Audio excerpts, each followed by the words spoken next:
politique gouvernementale en matière de santé en République centrafricaine? Écoutez, la première des choses que je me demande, est-ce qu'il y a une politique? Que ce soit dans le domaine sanitaire ou éducatif, on l'a vu encore récemment dans le domaine sportif, il n'y a pas de politique. Il y a un ensemble, je veux dire, d'improvisation. Il n'y a pas de politique. On n'a pas, et je parle en tant qu'investisseur, en tant qu'entrepreneur, c'est ce qui fait défaut. On n'a pas la possibilité de se projeter. Et cela n'a pas, je ne veux pas tirer sur une ambulance, mais ça ne concerne pas que ceux qui étaient là, ça concerne tout le monde. C'est l'ensemble de la société qui réagit ainsi. Oui. Je pense qu'il faut qu'on arrive, et c'est un manque, je veux dire, le déficit de leadership est énorme. C'est cette capacité qui nous fait défaut à nous projeter au-delà de ce que l'on va manger à midi. Il faut aussi envisager la République centrafricaine dans 3-5 ans. À partir de là, on peut mettre en place des politiques. Les hôpitaux aujourd'hui sont des mouroirs. Il faut oser le mot.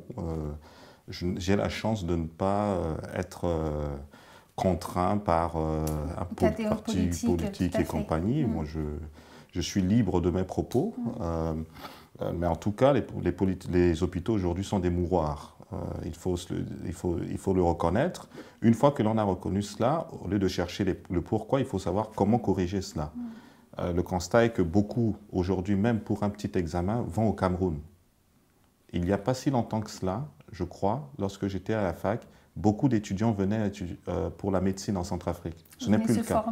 Voilà. Chez nous. Donc, ce n'est plus le cas. Voilà le constat que je fais de la politique dans le domaine de la santé.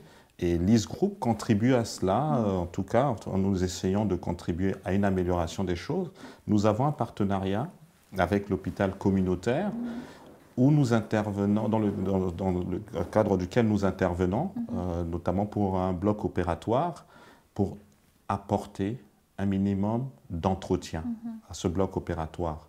Donc voilà la réalité. Alors, ce partenariat-là est restreint parce que tout le monde, nous avons eu la chance de rencontrer un directeur général qui avait cette volonté-là de changer l'ordre préétabli. Nous espérons que les choses vont continuer parce qu'il a été muté ailleurs. Mais la réalité est que ça ne fait pas partie des préoccupations même des responsables des centres hospitaliers, l'hygiène et la propreté.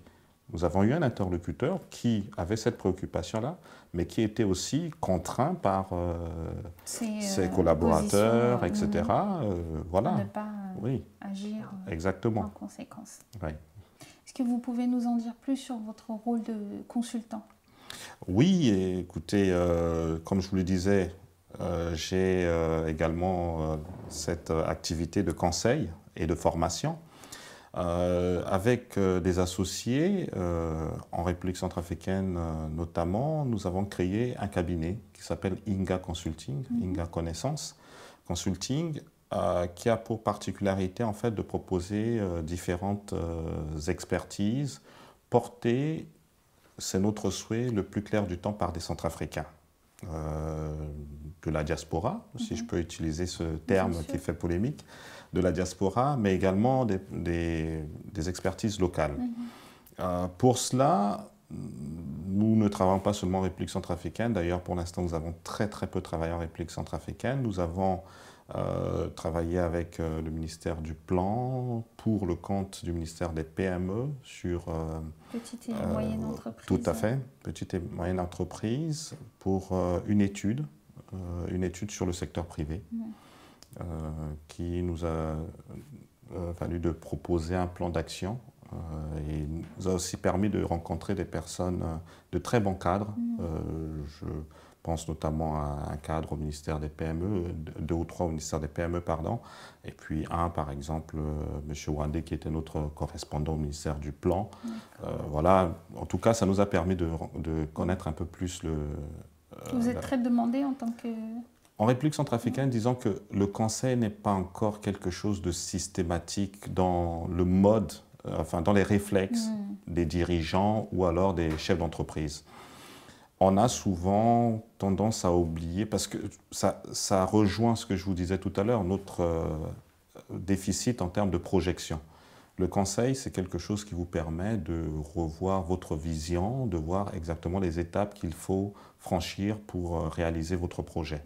Et cela, on ne le fait pas systématiquement. Ça ne fait pas encore partie de la culture chez nous? Ça ne fait pas partie des réflexes. Beaucoup l'utilisent lorsque les bailleurs de fonds le demandent.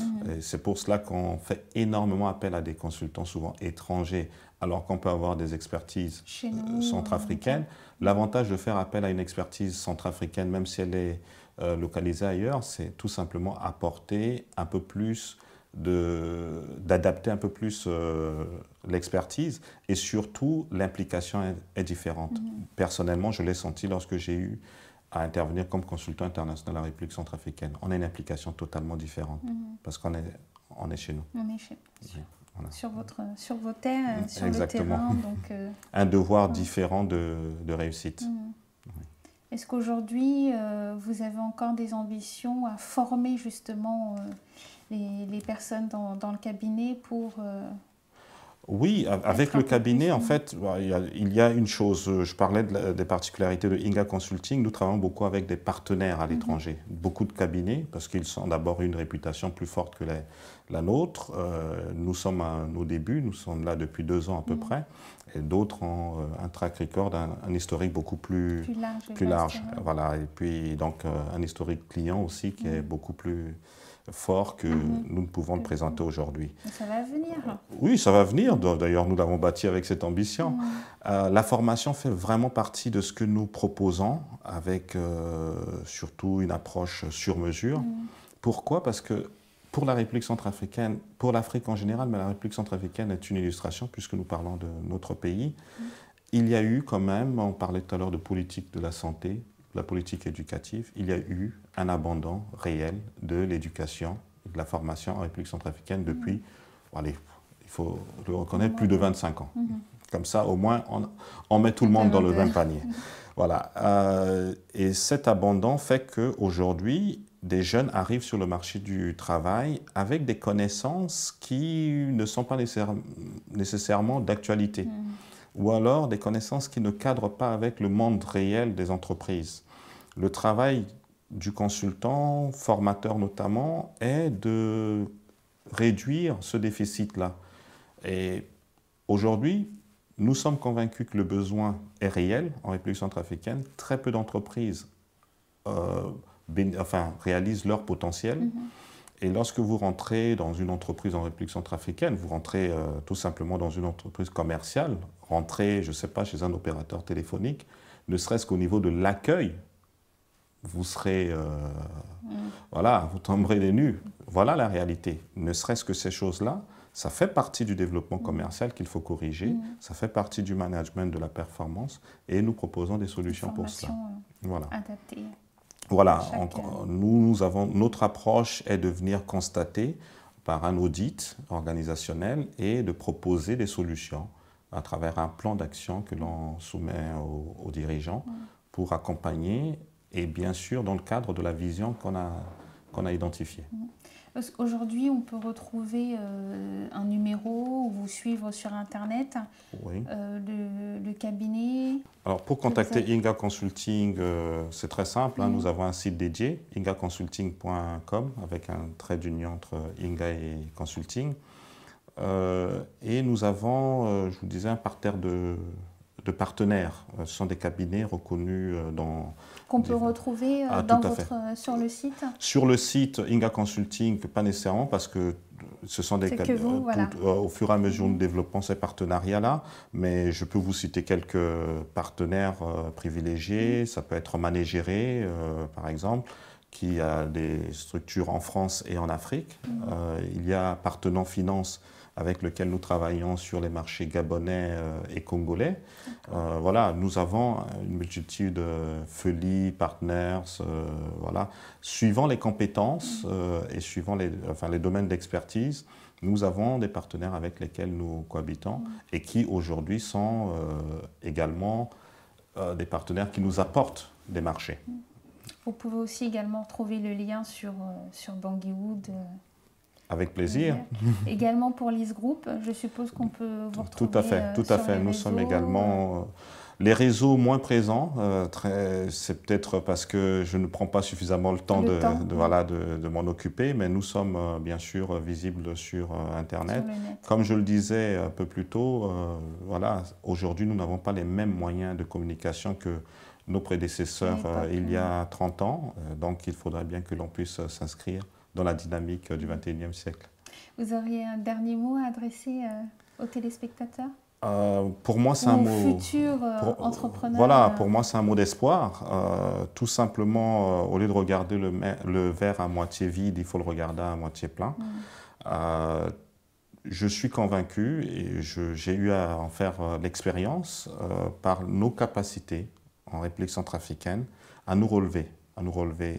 J'ai foi, tout simplement, en ce peuple. Aujourd'hui, peut-être que l'espoir est, je veux dire, peut-être voilé par les actes posés par l'action politique et autres. Aujourd'hui, je pense qu'il faudrait que l'on puisse assumer nos erreurs, en faire un réel bilan, pas seulement en termes de responsabiliser tel ou tel, mais surtout se projeter et nous demander définitivement ce que l'on veut de ce pays. Est-ce que, comme on l'écrit ces derniers temps, il faut mettre sous tutelle, ou alors on veut bâtir un pays où il fera bon respirer, voilà, où l'on pourra avoir peut-être un cimetière où on pourra se recueillir, parce que ça c'est aussi une réalité de la République centrafricaine. Effectivement, tout à fait. Voilà. Malheureusement. On vous remercie de nous avoir apporté votre œil en tant qu'entrepreneur et tous vos conseils. On invite les futurs entrepreneurs à prendre contact avec vous, pourquoi pas? En tout cas, je suis disponible. Tant qu'il y a de la volonté de réaliser, je serai là. On se bat tous pour une même œuvre et une même cause commune, si on peut dire. Merci à vous. Merci. On vous retrouve très vite sur Bangui Wood, bien sûr, www.banguiwood.com, et surtout n'hésitez pas à nous laisser vos commentaires. À très bientôt.